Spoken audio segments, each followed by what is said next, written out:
ॐ भूर्भुवः स्वः तत्सवितुर्वरेण्यं भर्गो देवस्य धीमहि धियो यो न प्रचोदयात् ॐ शान्ति शान्ति शान्तिः. Namaskar my dear friends, this is video number 34 on Talks with Sri Ramana Maharshi. This video starts with talk number 457. 12th February 1938. Talk number 457. Mrs. Rosita Forbes was said to be in India. Sri Bhagwan said, "The explorers seek happiness in finding curiosities, discovering new lands, and undergoing risk in adventures. They are thrilling. But where is pleasure found? Only within. Pleasure is not to be sought in the external world." 13th February 1938, talk number 458. Sri Bhagwan said that non-dual idea is advised, but not Advaita in action. How will one learn Advaita if one does not find a master and receive instructions? Is there not duality then? That is the meaning. Talk number 14th February 1938. Talk number 459. Quoting Alexander Selkirk's soliloquy,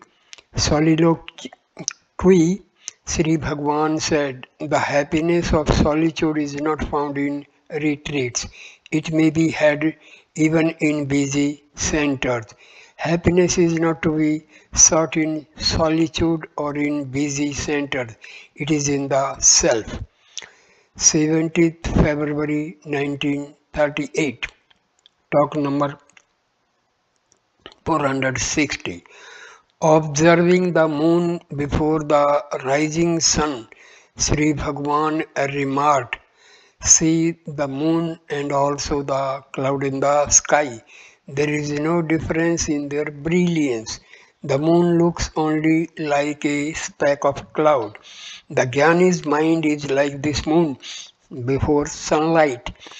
It is there but not shining of itself." 18th February 1938. Talk number 461.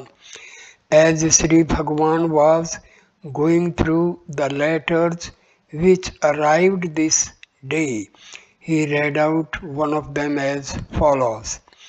A Brahmin boy working in a household went to sleep as usual. In his sleep he cried out. When he woke up, he said that he felt his prana going out of the body through the mouth and nostrils. So he cried.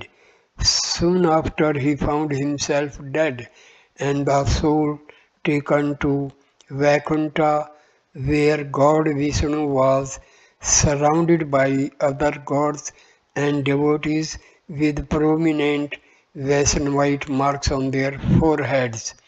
Vishnu said, "This man should be brought here at 2 o'clock tomorrow.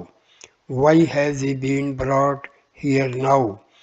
The boy then woke up and related his experience. The next day at 2 o'clock he passed away.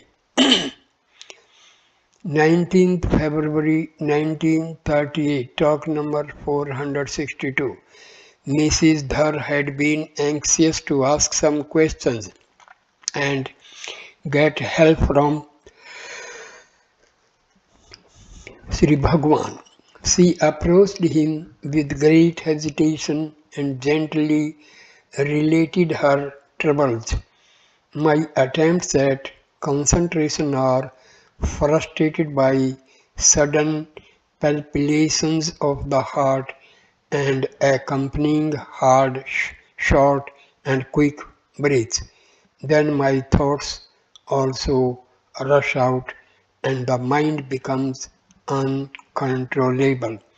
Under healthy conditions, I am more successful and my breath comes to a standstill with deep concentration. I had long been anxious to get the benefit of Sri Bhagwan's proximity for the successful culmination of my meditation and so came here after considerable effort. I fell ill here. I could not meditate and so I felt depressed. I made a determined effort to concentrate my mind even though I was troubled by short and quick breaths. Though partly successful, it does not satisfy me.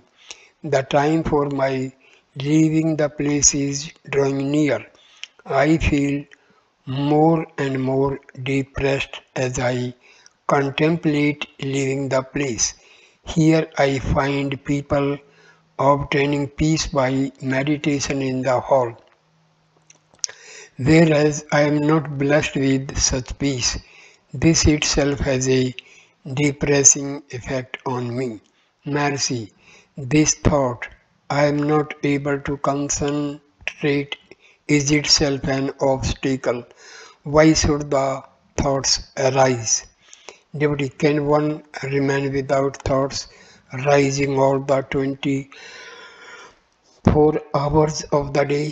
Should I remain without meditation? Maharshi, what is ours again? It is a concept.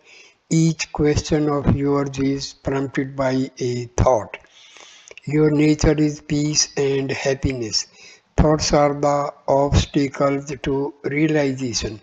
One's meditation or concentration is meant to get rid of obstacles and not to gain the self. Does anyone remain apart from the self? No. The true nature of the self is declared to be peace. If the same peace is not found, the non-finding is only a thought which is alien to the self. One practices meditation only to get rid of these alien fancies. So, then a thought must be quelled as soon as it rises. Whenever a thought arises, do not be carried away by it. You become aware of the body when you forget the self. But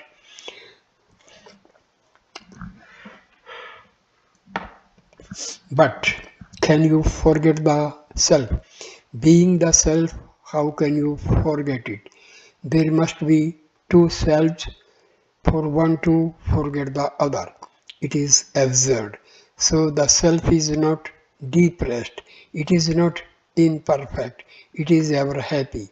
The contrary feeling is a mere thought which has actually no stamina in it.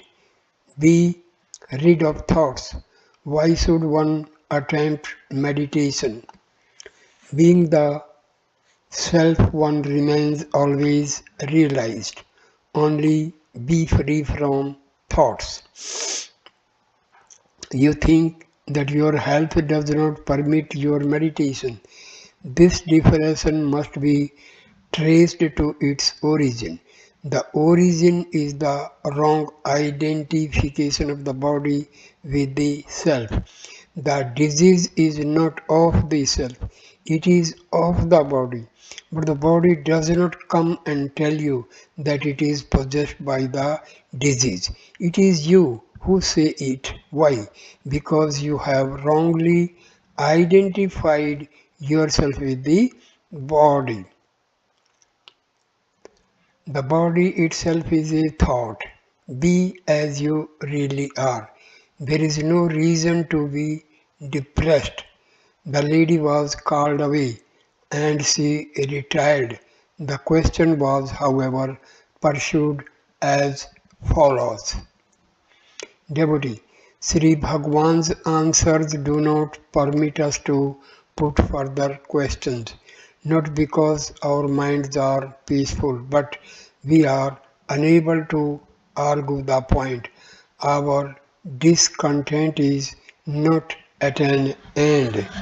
For the physical ailments to go, the mental ailments should go. Both go when thoughts go. Thoughts do not go without effort. Effort is not possible with the present weakness of mind. The mind requires grace to gain strength.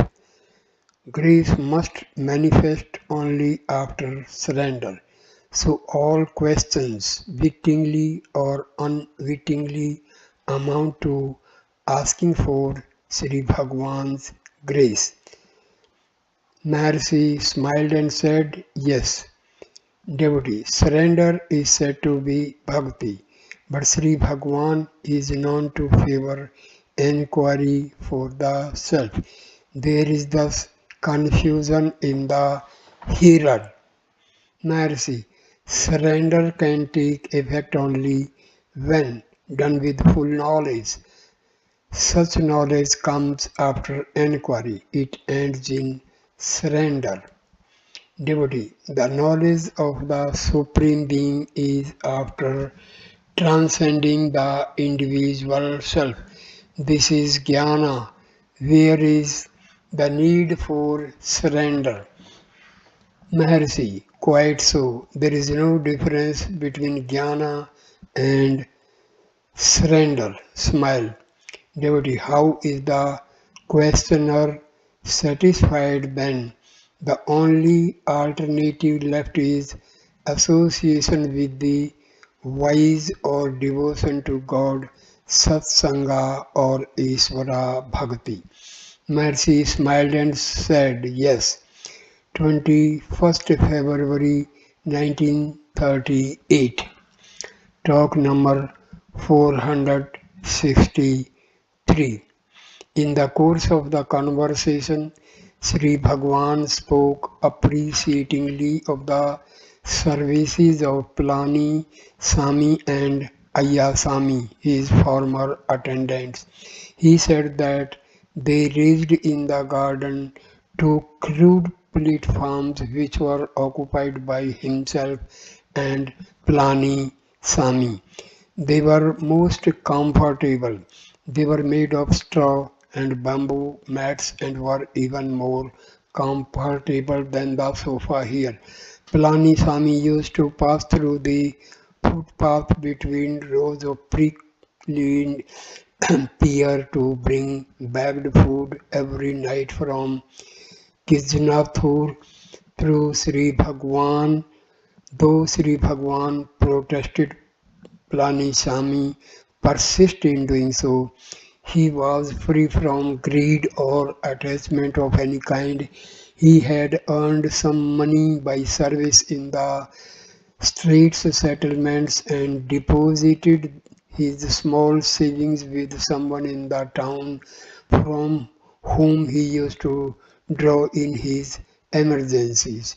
He was offered a comfortable living in his native village, which he refused and continued to live with Sri Bhagwan till the end.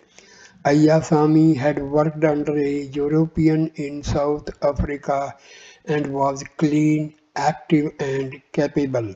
He could manage even 10 ashramams at a time. He was also free from any attachment or greed.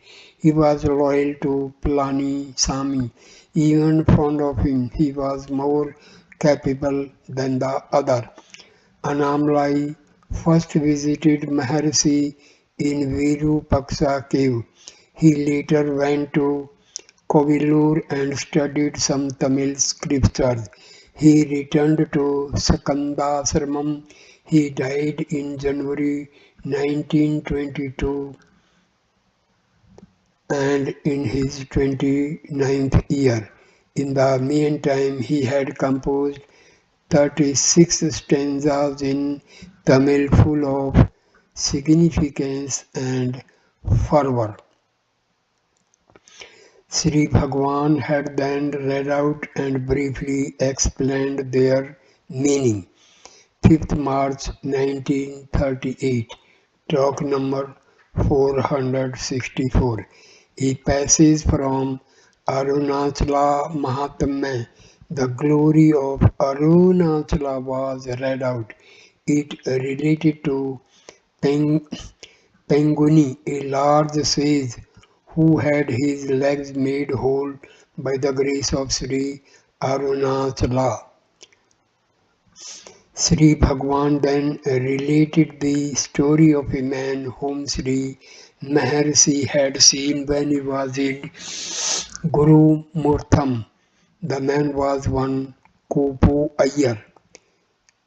His legs were useless and he could not walk. He was once on his way to Vettavalam, moving on his buttocks.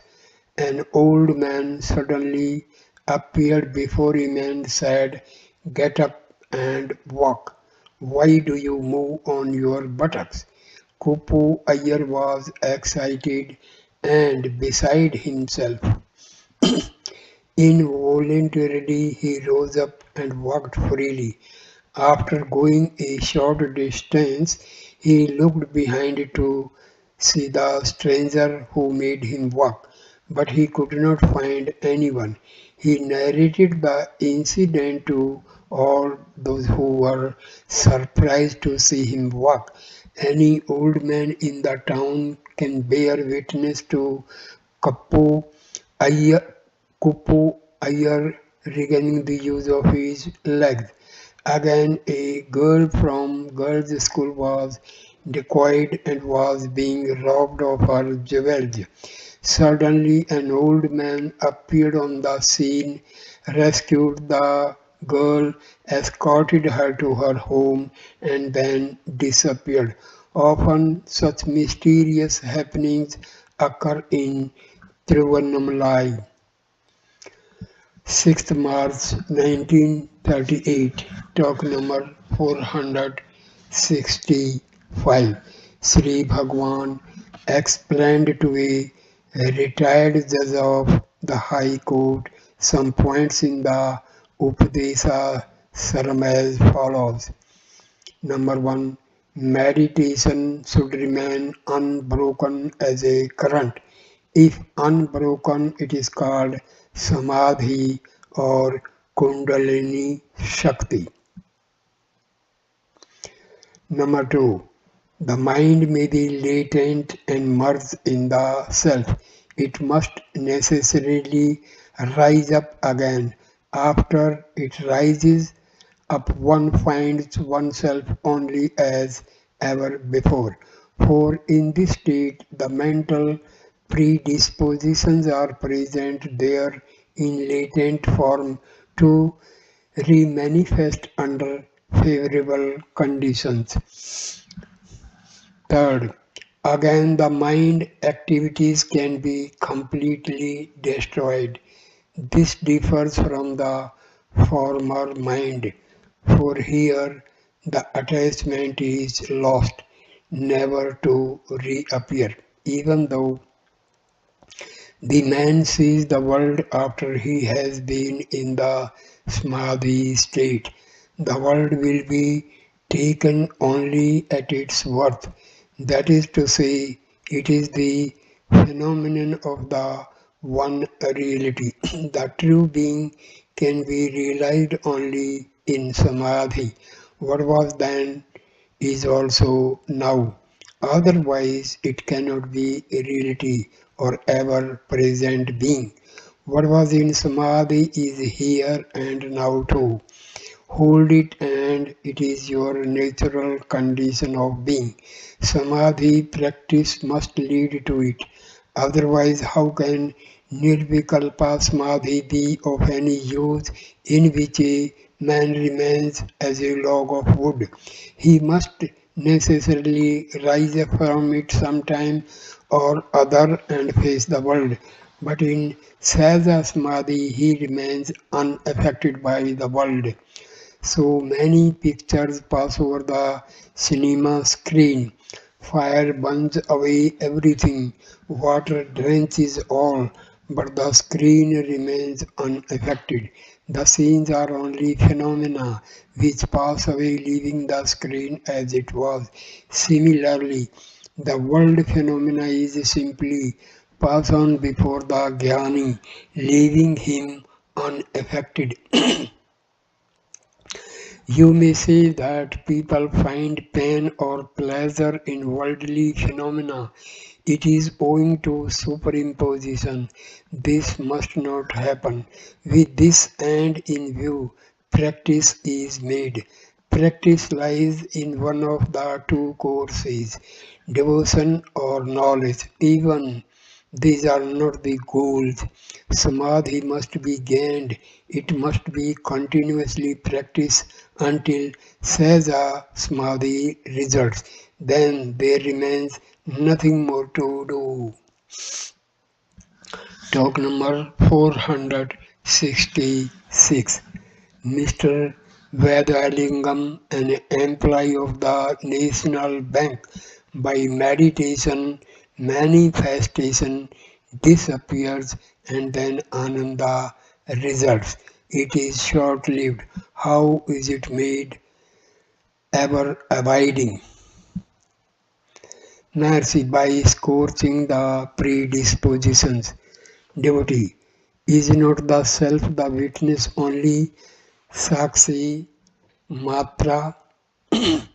Mercy, witness is applicable when there is an object to be seen. Then it is duality. The truth lies beyond both. In the mantra Sakshi Cheta Kevalo Nirgunascha, the word Sakshi must be understood as Sannidhi, presence, without which there could be nothing. See how the sun is necessary for daily activities. He does not, however, form part of the world actions, yet they cannot take place without the sun. He is the witness of the activity, so it is with the self. 7th March 1938. Talk number 467. Yogi Ramaya. All actions take place owing to Shakti. How far does Shakti go? Can she effect anything without one's own effort? Maharshi. The answer to the question depends on what the Purusa is understood to be. Is he the ego or the self? Devotee, Purusa is Swarupa, Maharshi, but he cannot make any Pariyatana, effort. Devotee, Jiva is the one who makes the Pariyatana, Maharshi. So long as egoity lasts, Pariyatana is necessary. When egoity ceases to be, actions become spontaneous. The ego acts in the presence of the self. He cannot exist without the self. The self makes the universe what it is by his Shakti, and yet he does not himself act. Sri Krishna says in the Bhagavad Gita, I am not the doer, and yet actions go on. It is clear from the Mahabharata that very wonderful actions were effected by him, yet he says that he is not the doer. It is like the sun and the world actions. Devotee, he is without abhimana, attachment, whereas the jiva is with abhimana. Maharshi, yes, being attached, he acts and also reaps the fruits. If the fruits are according to his desire, he is happy. Otherwise, he is miserable. Happiness and misery are due to his attachment. If actions were to take place Without attachment, there would be no expectation of fruit. Devotee, can actions take place spontaneously without individual effort? Should we not cook our food in order to eat it later? Maharshi, Atma acts through the ego. All actions are due to efforts only. A sleeping child is fed by its mother. The child eats food without being wide awake and then denies having taken food in sleep. However, the mother knows what happened. Similarly, the Jnani acts unawares. Others see him act, but he does not know it himself, owing to fear of him, wind blows, etc. What is the order of things? He ordains everything and the universe acts accordingly, yet he does not know. Therefore he is called the great doer. Every embodied being, Ahankari, is bound by niyama. Even Brahma cannot transgress it. This devotee later explained the significance of his question. He hears Sri Bhagwan say that the world goes on and the individual needs are met by divine will. But he finds that Sri Bhagwan wakes up the Asramites at around 4 a.m. to cut vegetables for the day's curry. He wanted to have the doubts cleared for his own benefit, and the question was not meant for discussion. 10th March 1938, talk number 468. As Sri Bhagwan was going out, the following Vedic chant was heard from a hut. Antraditya mansa jvalantam brahmana vindat. Sri Bhagwan drew our attention to it and remarked, in the Taittiriya Upanishad also, he is said to be made of gold, etc. What does it all mean? Although the sun and the other luminaries are said to be self-luminous, yet they do not shine forth of themselves, but they shine by the light of the Supreme Being. Na tatra suryo vibhati. So long as they are said to be separate from Brahma, their self-luminosity is the luminosity of Brahma. All these mantras mentioning the sun, etc., speak only of Brahma. Talk number 469. Yogi Ramaya asked, a master is approached by an aspirant for enlightenment. The master says that Brahma has no qualities, nor stand, nor moment, etc. Does he not then speak as an individual? How can the aspirant's ignorance be wiped off unless the master speaks thus? Do the words of the master as an individual amount to truth? Mercy, to whom should the master speak? Whom does he instruct? Does he see anyone different from the self? Devotee, but the disciple is asking the master for elucidation. Maharshi, true, but does the master see him as different? The ignorance of the disciple lies in not knowing that all are self-realized. Can anyone exist apart from the self? The master simply points out that the ignorance lies there and therefore does not stand apart as an individual. What is realization? Is it to see God with four hands, bearing conch, wheel, club, etc.? Even if God should appear in that form, how is the disciples' ignorance wiped out? The truth must be eternal realization. The direct perception is ever present experience. God Himself is known as directly perceived.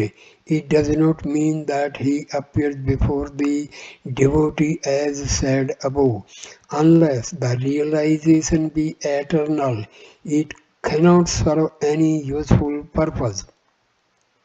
Can the appearance with four hands be eternal realization? It is phenomenal and illusory. There must be a seer. The seer alone is real and eternal.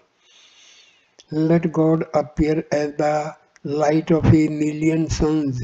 Is it Pratyaksha? To see it, the eyes, the mind, etc. are necessary. It is indirect knowledge, whereas the seer is direct experience. The seer alone is Pratyaksha. All other perceptions are only secondary knowledge.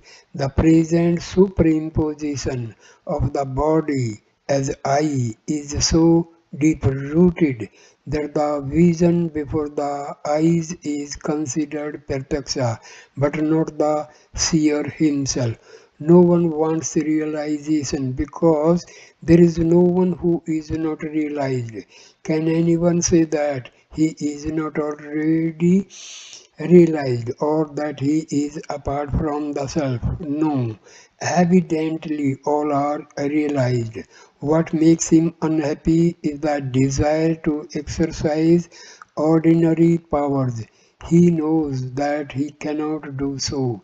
Therefore, he wants God to appear before him, confer all his powers on the devotee, and keep himself in the background. In short, God should abdicate his powers in favor of them. Devotee. It is alright for Mahatmas like Sri Bhagwan to speak out so plainly because the truth does not swerve from you. You consider it easy for all others.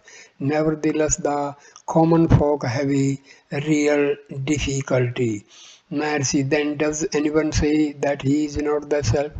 Devotee, I mean to say that no one else has the courage to put things straight like Maharshi. Maharshi, where is the courage in saying things as they are?